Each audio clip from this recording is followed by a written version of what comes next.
wala kaming pasok ngayon. Teacher's Day celebration namin. Kaya,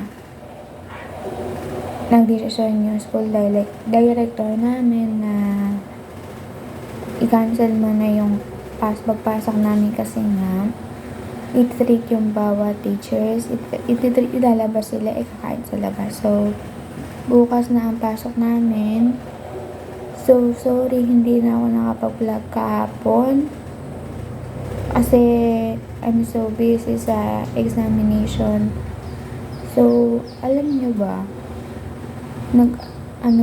nag-remedial, 25/50, hindi ako pumayag na hindi ko ipasa yung 50 na yun. Kahit lang ako, 40 plus. So, ayun lang.